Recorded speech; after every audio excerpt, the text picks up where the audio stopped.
Kamusta sa lahat? Maligayang pagdating sa aking channel. Nandito ako na may magandang video.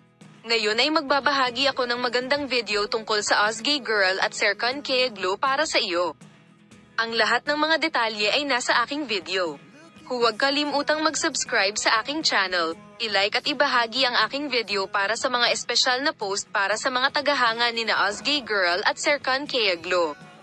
Ang Turkish actor na si Serkan Kayaglo ay gumawa ng isang taos-puso at emosyonal na pahayag kung saan ipinaliwanag niya na ang pagtataksil ay may mahalagang papel sa kanyang paghihiwalay kay Ozgay Girl.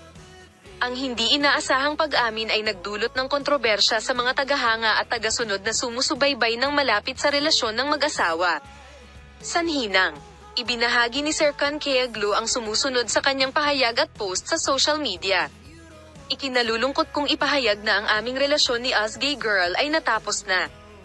Sa kasamaang palad, ang dahilan ng aming paghihiwalay ay ang aking pagkakanulo at buong pananagutan ko ang sakit at dalamhati na dulot ko hanggang sa puntong ang pagtanggap na ito ay nagpadala ng mga shockwaves sa pamamagitan ng social media.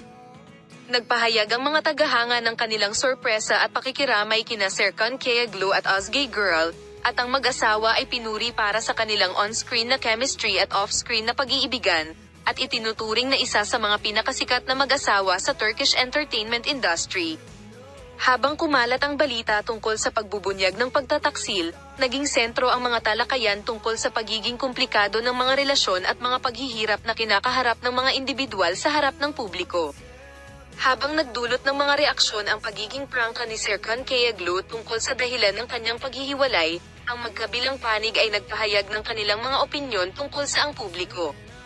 Salamat sa lahat sa panonood ng aking video. Paalam, makita ka sa mga bagong video.